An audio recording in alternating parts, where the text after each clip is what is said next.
Namaste, and welcome to our continuing series on the life divine with our beloved Ranga. We are now on page 435, the cosmic illusion. Beginning with the sentence, "But there is too a higher mental and spiritual basis." We are in the chapter, the cosmic illusion, and we are in the middle of a chapter. It's been a long time since we have resumed Life Divine, so to get the continuity, I just read out the summary of the previous paragraph. Srimda has been telling us that the cosmic illusion, there are many reasons for that. Okay, the man who is weak, can't face the problems of life, wants to go away from the physical world, and then there is the other, the vital also is wanting its desires to be fulfilled, can't. So there is a dissatisfaction.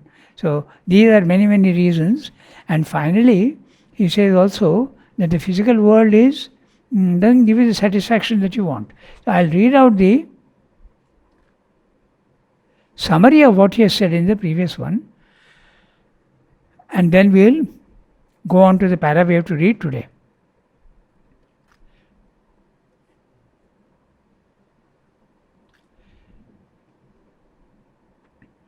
The last view, dividing heaven and earth, is not satisfactory for our philosophic reason, because there is no connection between the two spheres. Also, the need and necessity of creating an imperfect world remains unexplained. So Srimda has given us many reasons why people are dissatisfied with the physical world, but now he says there is a very solid reason why the physical world can be seen as an illusion. And that's the paragraph we are going to read now.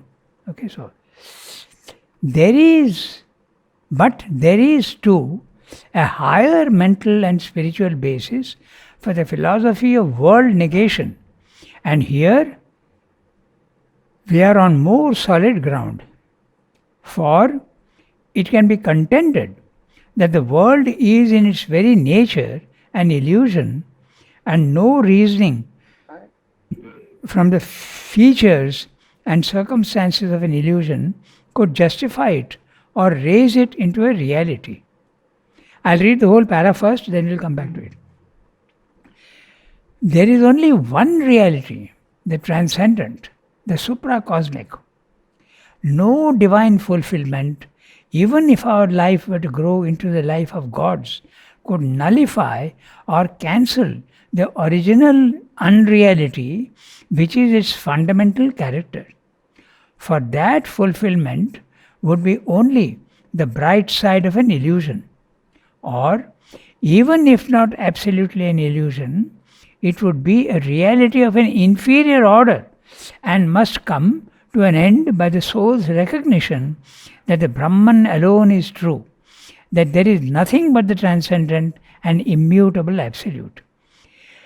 If this is the one truth, then all ground is cut away from under our feet. The divine manifestation, the victory of the soul in matter, its mastery over existence, the divine life in nature, would itself be a falsehood, or at least something not altogether real, imposed for a time on the sole true reality. But here, all turns on the mind's conception or the mental being's experience of reality, and how far that conception is valid or how far that experience is imperative, even if it is a spiritual experience, how far it is absolutely conclusive, solely imperative.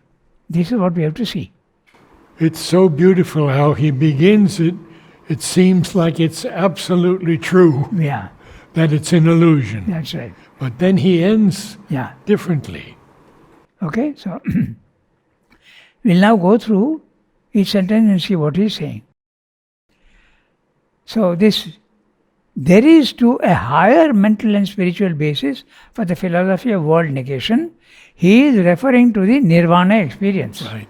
So when you silence your mind and go outside your body-mind life and stand on the spiritual planes of consciousness, you see that the world is only an illusion. You see it as if empty forms. You see the forms. It's not that you don't see the forms, but they don't seem to have any real content. They are just like silhouettes. Shadows. Shadows, silhouettes. Something fleeting is there now and not there next moment. So this is the experience that he's talking about. And here we are on more solid ground because it's an spiritual experience. For it can be contended that the world is in its very nature an illusion, and no reasoning from the features and circumstances of an illusion could justify it or raise it into a reality. There is only one reality, the transcendent, the supracosmic. No divine fulfillment, even if our life were to grow into the life of gods, could nullify or cancel the original unreality, which is its fundamental character.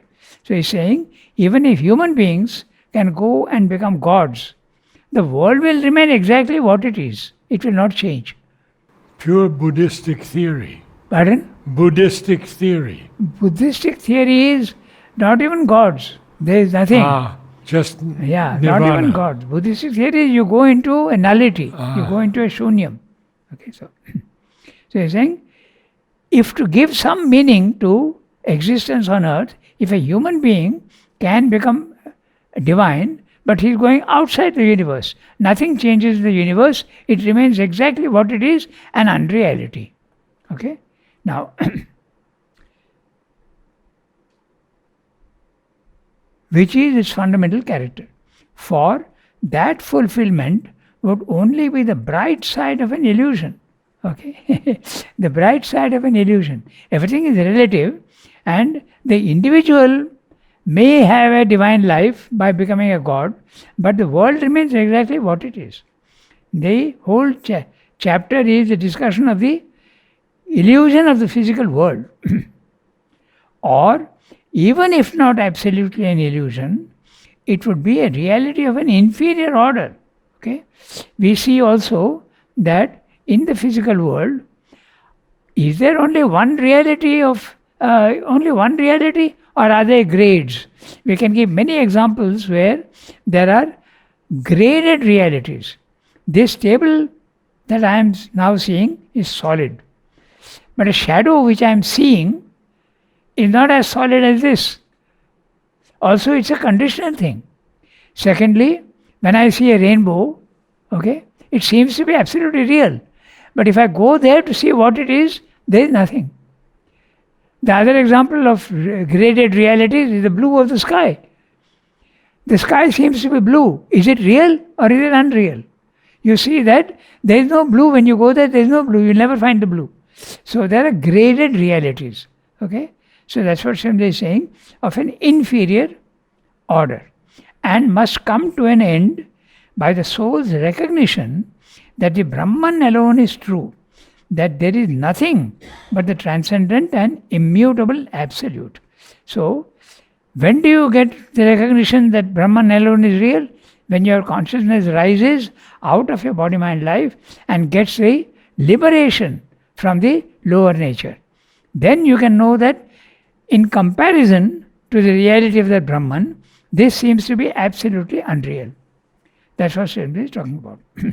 Then, if this is the only truth, if this is the one truth, then all ground is cut away from under our feet.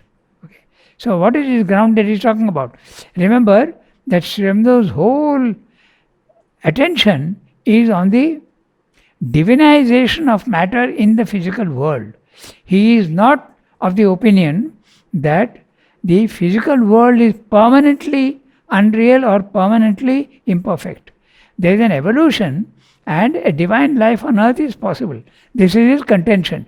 But on the contrary, if the world is unreal, then a divine life here is not possible. That's what he's saying. Okay? The ground, all ground is cut away from under our feet. We can no longer insist on a divine life on earth. The divine manifestation, the victory of the soul in matter, its mastery over existence, the divine life in nature would itself be a falsehood, or at least something not altogether real, imposed for a time on the true soul, true reality. So, all these things which we are talking about will not be possible. What are they? The divine manifestation. The divine will be manifest in the physical world. The victory of the soul in matter. The victory of the soul outside matter is possible, because that's a reality outside. But in matter, the victory of the soul, we are contending that is possible. It's mastery over existence. Normal man is not master over his existence at all. It is existence that controls him. Okay? So,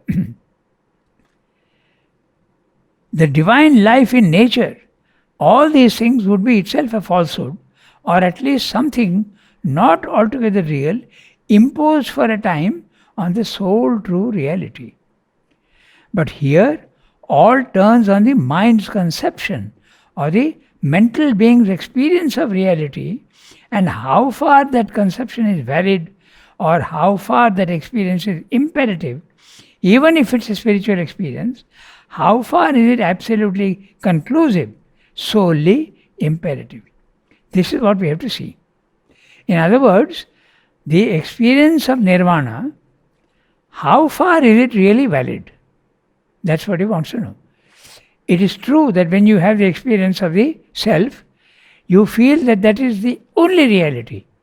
But is that ultimately true? That's exactly what he's asking. And we will see later on that even that is not the ultimate reality. There are other realities also which are higher than the self. So, we go to the next para. The cosmic illusion is sometimes envisaged, though it is not the accepted position, as something that has the character of an unreal subjective experience. It is then, or maybe, a figure of forms and movements that arises in some eternal sleep of things, or in a dream consciousness, and is temporarily imposed on a pure and featureless self-aware existence.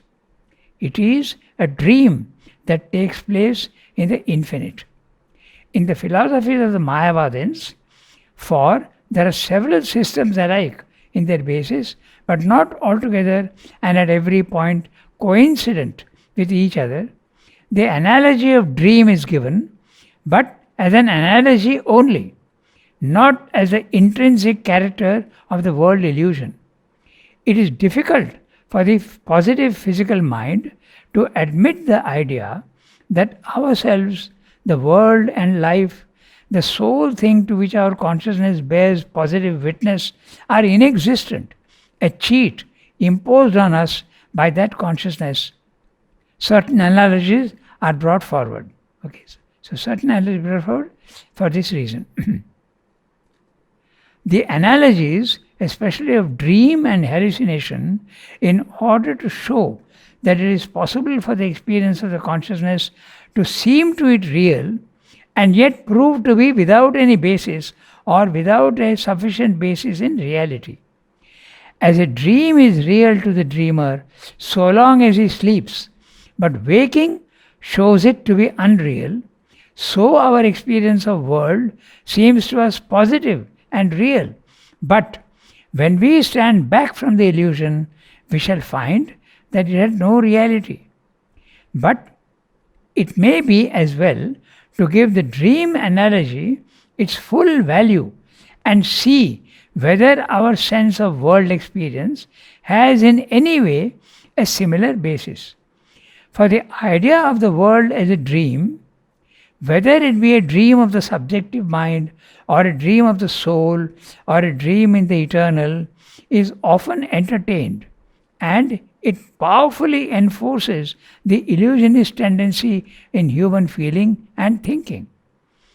If it has no validity, we must definitely see that, and the reasons of its inapplicability, and set it aside well out of the way. If it has some validity, we must see what it is and how far it goes. If the world is an illusion, but not a dream illusion, that distinction too must be put on a secure basis. So now what he is going to do is, he is referring to Shankara's analogy of dream. Shankara has 5 or 6 examples which he gives to show that the world is unreal. The first is a dream. When you are dreaming, it is real to you. When you wake, you find that it is fleeting and it's not real. That's one example that he gives about the physical world. And this is a very interesting thing, because there is that famous philosopher, Gurdjieff, whose whole philosophy is this, that when you think that you are awake and everything is real, it's really a spiritual sleep. And when you go to the spiritual world, you realize that that is the real thing. And when you are here, the spiritual world is a dream for you, it is unreal. But that becomes the reality, and this becomes the dream world. So that's also his philosophy. You have to wake out of your sleep of material consciousness.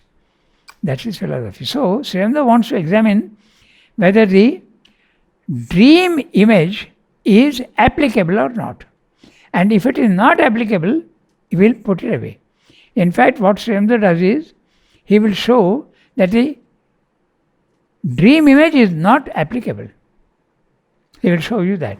And the thing is that even if all the images being given by Shankara are not applicable, that does not negate the experience of the nirvana. That's another thing. Okay.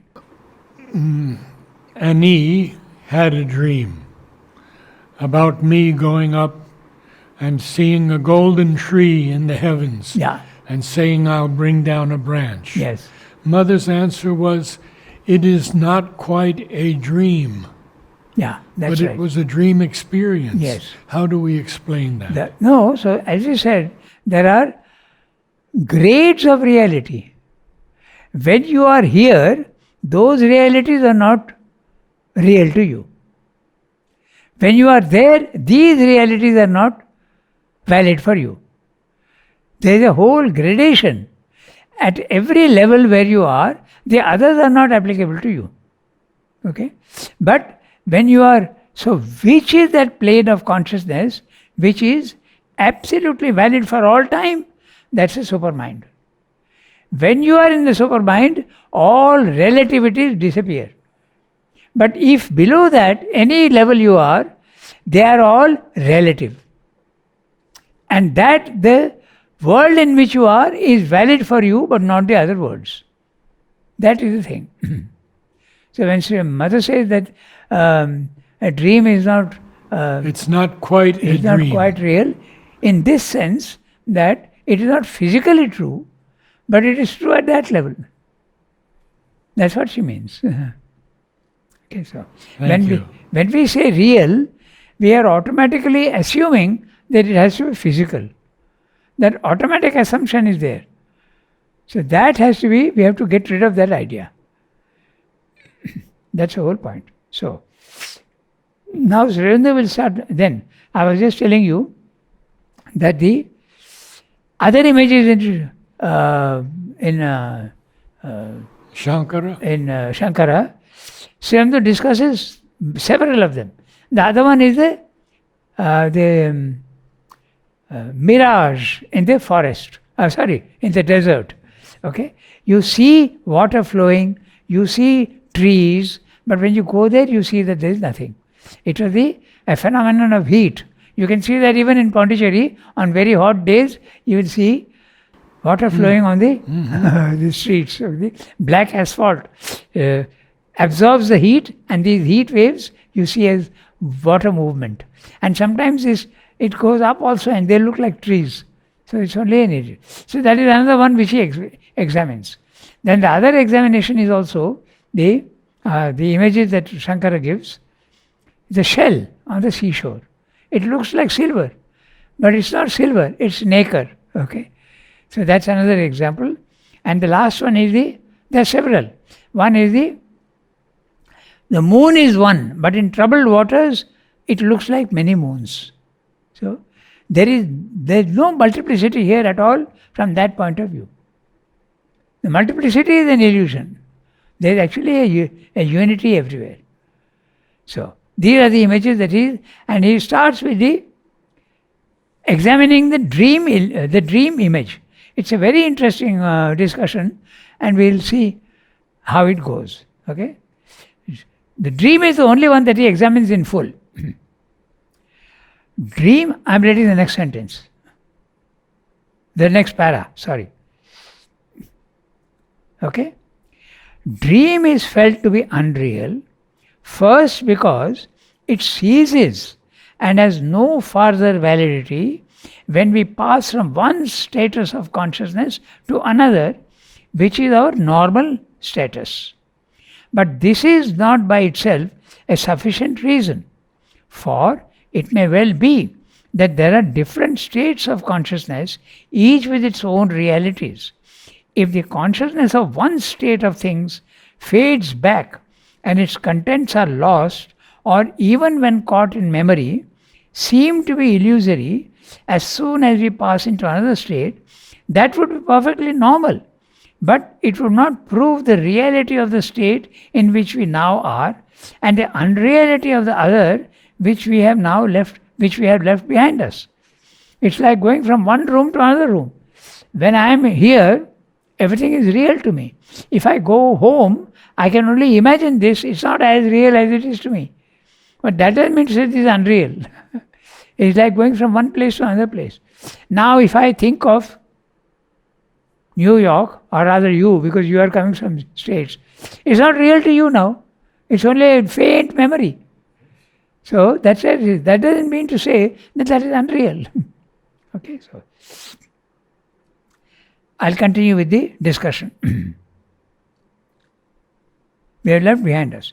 If earth circumstances begin to seem unreal to the soul, passing into a different world or another plane of consciousness, that would not prove their unreality. Similarly, the fact that world existence seems unreal to us when we pass into the spiritual silence or into some nirvana does not of itself prove that the cosmos was all the time an illusion. The world is real to the consciousness dwelling in it. Note that. The world is real to the consciousness dwelling in it. An unconditioned existence is real to the consciousness absorbed in nirvana. An unconditioned existence. Here in the physical world, we are in a conditioned consciousness. We are conditioned to the senses. The senses are conditioning what I am seeing and not. But there, when you go to the silence, there are no conditions at all. You are free of all conditions. You are free of all features. Okay? That's what he's saying. The world is real to the consciousness dwelling in it. An unconditioned existence is real to the consciousness absorbed in nirvana. That is all that is established. But the second reason for refusing credit to our sleep experience is that a dream is something evanescent, without antecedents and without a sequel. There is a second reason why the dream image seems to be applicable to the reality and the unreality of the world. Okay, so is that a dream is sometimes evanescent, without antecedents and without a sequel. Okay, so I am experiencing something. Before that, there is nothing. Antecedent is not there, and later on there is no development either. Although it is true that some people have the capacity to continue a dream the next day. So there can be a sequel also, but that is usually not very common. Okay, so. But when Mother tells us how to remember our dreams, Yes. she says that's important. Yes. 8 hours of our Yes. full day Yes. is in sleep. That's right. And there's a whole training for that. The moment you wake up, you should not immediately be attracted to, just be calm and try to recall what you have seen. It's not easy, but it does happen. Mother once spoke about a dream she had, okay, or rather it was a real experience, but she said that it was fleeting. So even at that level, it can be the phenomena of fleeting dreams is very real. So, so now Srimda is saying there's another reason why the dream image is used. That is, when you have a dream, there is no continuity and there is no sequel. But in the physical world, you know what you did yesterday and you are planning to do what you do tomorrow. So there is an antecedent and a sequel. Therefore, it doesn't. This is what he is pointing out. He is examining one by one. Okay, so without antecedents and without a sequel. Ordinarily, too, it is without any sufficient coherence or any significance intelligible to our waking being. Now, that's another reason. You can have dreams where you are flying. It doesn't have any connection with the physical world. You can have a dream where you are seeing plants walking or animals talking. I have myself had a dream where animals are talking to me. Okay, so these are things which are not related to the physical world. That's what he's pointing out. Okay, so coherence. There is no coherence that we see here. In the dream, the coherence is not there. Okay, so, or any significance intelligible to our waking being. If our dreams wore, like our waking life, an aspect of coherence, each night taking up and carrying farther a past continuous and connected sleep experience, as each day takes up again our waking world experience, then dreams would assume to our mind quite another character. Okay? There is therefore no analogy between a dream and a waking life. These are experiences quite different in their character, validity, and order. Therefore, the applicability of the dream image to the experience of nirvana is not valid. That's what Swami is pointing out. Okay, there is no correlation between the two. There is therefore no analogy between a dream and waking life. These are experiences quite different in their character, validity, order. Our life is accused of evanescence, and often it is accused too, as a whole, of a lack of inner coherence and significance. Now he is arguing against his own argument. Okay, he said that there is no coherence there is coherence in the physical world, but he says, but sometimes they are accused of no coherence in our physical world. That's what he is discussing now. This is typically Sriyamdu. He takes up a case, he gives arguments against it, then against his own arguments he gives a reply to his arguments. So this is the way he develops his theme. So now he is saying, I said just now that there is no coherence in the dream, but there is coherence in waking life. But some people are saying there is no coherence in waking life. So that's what he's going to do. Look at now. Okay, so our life is accused of evanescence and often is accused too, as a whole, of a lack of inner coherence and significance. If not coherence, at least significance. What he is referring to here is people who believe that there is only one life. Okay, they will argue, what is the purpose of this life? You have come here and then you disappear. Is there any significance? There is no significance. It's like, I go to Madras and come back. Why did I go there at all? If I go there for some work, there is some meaning and significance. But if I just go there and come back, there is no significance. Why did I go there at all? So why did I come into the physical world and not disappear? So there is no coherence and no significance. So why are we born if we die? Exactly. So that you find that there is no coherence. But this is where those who believe that there is only one life. But if you know that there is a series of lives, then there is significance to the physical world. That's what he's pointing out. Okay, so our life is accused of evanescence and often is accused too as a whole of a lack of inner coherence and significance.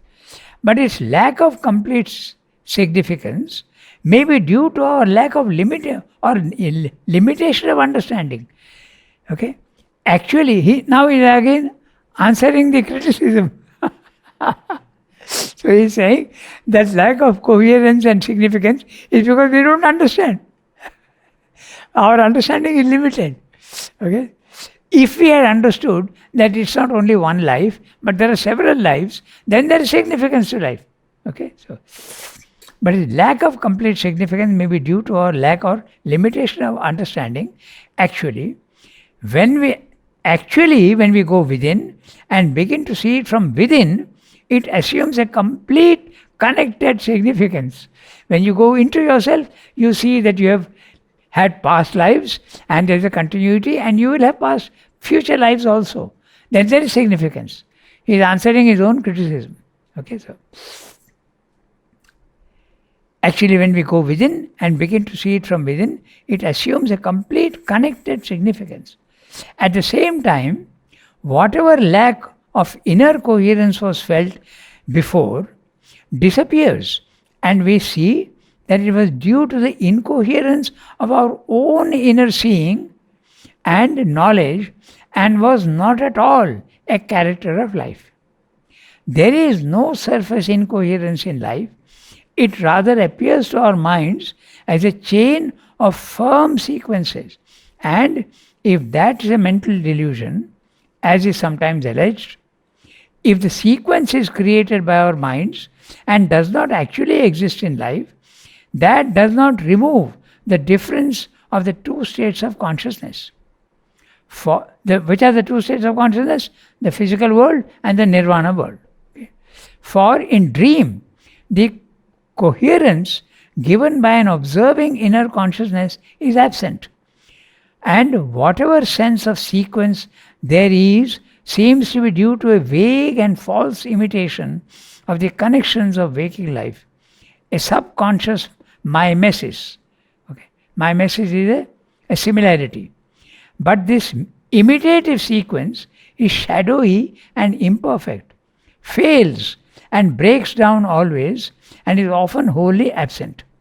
We see too that the dream consciousness seems to be wholly devoid of that control. Another reason he is giving you now. Okay? In our physical world, we have control over ourselves. But we see too that the dream consciousness seems to be wholly devoid of that control, which the waking consciousness exercises to a certain extent over life circumstances. He is very careful saying to a certain extent, because we can't always control, but we can control to a certain extent. I can decide what I want to do and do it. I am in control. So, to a certain extent over life circumstances. It has the nature automatism of a subconscious construction and nothing of the conscious will and organizing force of the evolved mind of the human being. Again, the evanescence of a dream is radical. He is going on giving all sorts of examples and examining everything. The evanescence of a dream is radical, and one dream has no connection with another. But the evanescence of the waking life is of details. There is no evidence of evanescence in the connected totality of world experience, which is history. Okay? There is a connection. Our bodies perish, but souls proceed from birth to birth through the ages. Stars and planets may disappear after a lapse of eons or of many light cycles, but universe, cosmic existence may well be a permanent, as it is certainly a continuous activity. There is nothing to prove that the infinite energy which creates it has an end or a beginning, either of itself or of its action. So far, there is too great a disparateness between dream life and waking life to make the analogy applicable.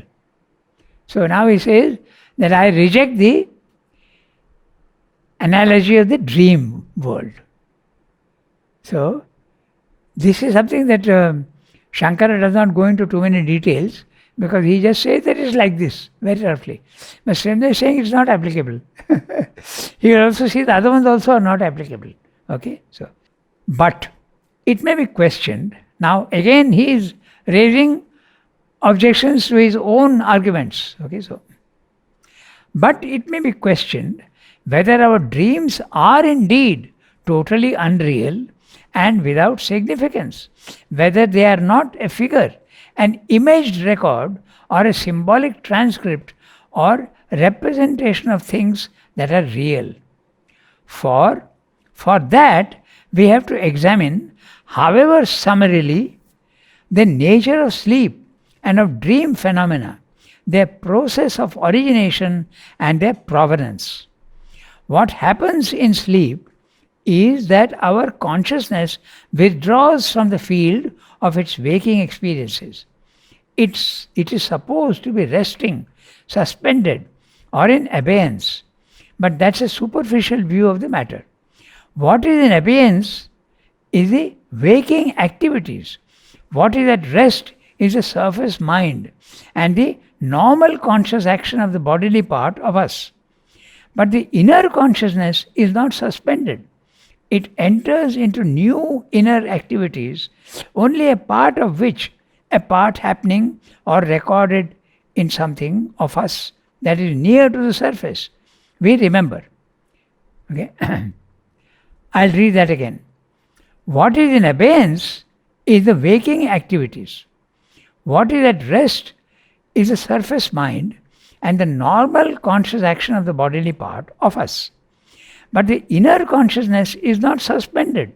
It enters into new inner activities, only a part of which, a part happening or recorded in something of us that is near to the surface, we remember.